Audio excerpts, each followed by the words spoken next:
Where is it?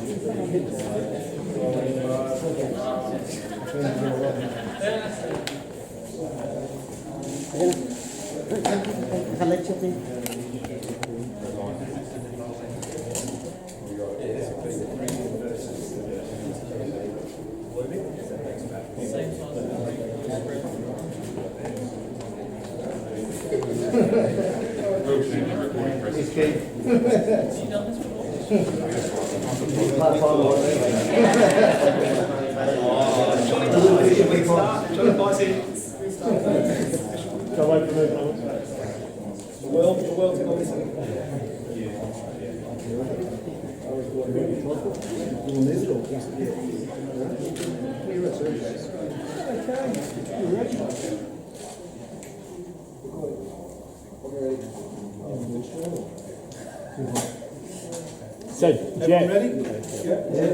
are you nervous, Jeff?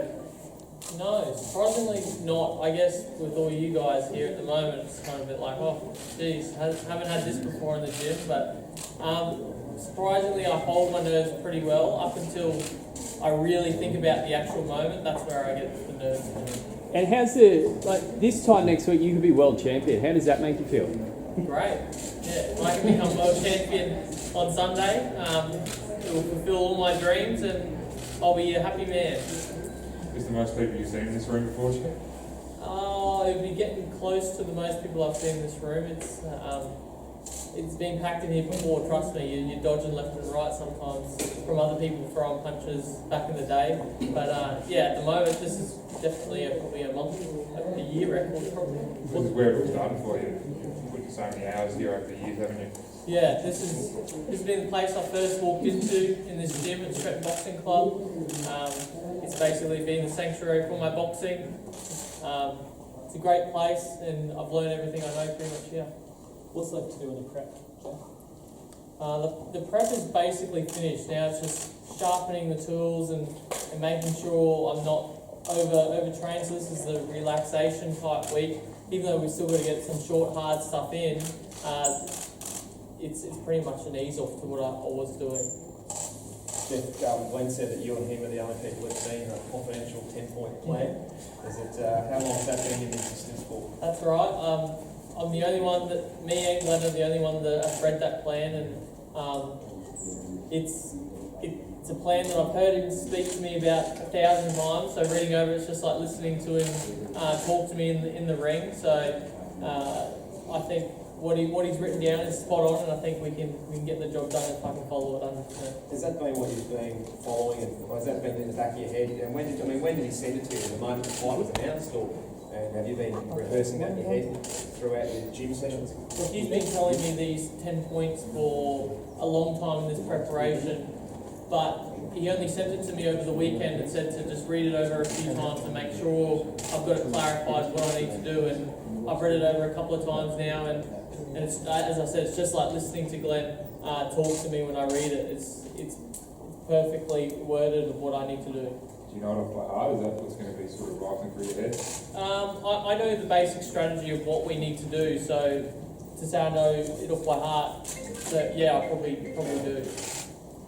Have you dared to dream of the belt being thrown around your waist yet? Yes, I've dared to dream, that's for sure. It's something I've had to do for a long time now, and even just dare to dream to get this fight in the first place has been a dream come true. So I've definitely been dreaming about that belt being put around my waist. Jeff, you've taken your body to a place that it hasn't been before in terms of your prep for this fight. Are you ready to do that in the ring now? Test your limits and stretch yourself to where places you maybe thought you couldn't even go? Yeah, for sure. I've trained the hardest I have for this fight, and to finally get in the ring and show what I've done is all I want to do at this stage. I've finished all that hard work and I'm just ready to show that in the ring. Jeff, what about that Marquez knockout at Pacquiao? Is that something you've been studying? Yeah, the Marquez knockout has definitely been probably our main point. Marquez is fought Pacquiao, brilliant, the best anyone has fought Pacquiao. So he's someone that we have looked at a lot, and to land the same punch that Marquez did in the fight, which is that big overhand right, that's definitely what we'll be looking for. Jeff, you know, the last time I spoke to you, you were a full-time school teacher. You were fighting on the Joseph Parker undercards around New Zealand and doing press conferences at Burger King. So now you got a title shot with Pacquiao. Congratulations. How has life changed since Pacquiao has signed the dotted line? Thank you. It's been definitely a roller coaster ride since he signed that document. That's for sure. It's life's changed. I guess there's just been more people interested. I get a lot more attention and phone calls, which I suppose comes with fighting the man, Manny Pacquiao. But it's exciting, and I'm just lapping it up. All this excitement about the fight. How do you think life will change once you've beaten Pacquiao? Life will probably change. I don't know. It's hard to kind of picture myself changing. I can't imagine me personally changing, but I guess your time becomes shorter, and being able to give that to spread that thin throughout people, that's probably going to be the biggest change. You know, 3 years ago in a post-fight interview, I told you, are you actually going to fight Pacquiao? And you said yes. You said I have the right team, and I'm sure we can do it. So how important is it to have that right management behind you, you know, for a boxer? It's extremely important to have the right team around you, and I've got a team of great professionals supporting me. I've got my sponsors team, like Hannay Lawyers, Oxmar Properties, Recon.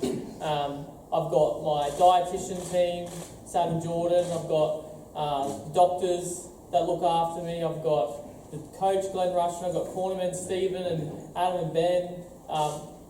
These guys, everyone has their little roles that they have to do that definitely affects what happens in the fight. Jeff Harding, Jeff Fennick, Jeff Malcolm, all world champions. Jeff Moore, next one. Yeah, I think it's been a little while since Jeff's been world champion. I think it's time for another one to be world champion. It'd be good though, wouldn't it? It's sort of like keep the similarity going. Eh? Yeah, I guess so, but I guess just bringing in the new horn. For this one. Jeff, do you understand what this fight and how much handling you have on the scope of Australian boxing and what it'll do for Australian boxing, just having this fight here? Yeah, it's definitely massive for Australia, me having this fight here in Brisbane especially. Just having the fight would be a massive boost for Australia, but being able to land the fight here, and that's credit to Juco Events. They've done a massive job getting it here, and the government, Tourism Queensland, everyone has done their job to get the fight here. So if I can win it, then it changes Australian boxing, I think, big time. They've been ridiculed a bit, sort of over the journey a little bit, Jeff, maybe, for thinking big. Like, not many people thought they'd get a title fight in New Zealand for Joe Parker. Not many people thought this would happen either, but turns out everything they've planned has been right all along. Yeah, exactly. We've made big calls, and Glenn's one that's made those big calls as well, and said, I want to fight Suncorp Stadium for a world title against someone like Manny Pacquiao. Dean Lonergan and all those people have put their heads together and managed to somehow get it here. Like, obviously when I first heard it as well, it's hard to kind of believe, but when you keep hearing it again and again, these things eventually come true. Do you find things like this a little bit distracting compared with the previous fights? It's going to be broadcast in the US. There's a huge audience internationally as well. You know, you're not just talking to Australian media here and Australian fans. This is being broadcast around the world. How much does that play into your mind ahead of it? Because it's broadcast all around the world, it doesn't bother me that much because I fought in the Olympic Games before, and knowing that, I think the main thing for me that really sits with me is knowing that all my family and friends and people that I know personally are watching. Of course, it's great knowing that a whole heap of other people around the world are going to be watching, but I've been there and done that at the Olympics, maybe not to this scale, but it's still a similarity that I'm putting together. So if you wanted to sum yourself up to an international audience who's asking, what about this Horn guy, who is he? How would you describe yourself? Oh, that's a good question. I guess, I don't know. I guess I'm a real competitor. I try and treat people the way I'd like to be treated, and I'm going to get in there hard. I've trained hard for this fight, and I'm going to give Manny Pacquiao a really good fight. Jeff, what do the kids at your Corral school think about you fighting for the world champ?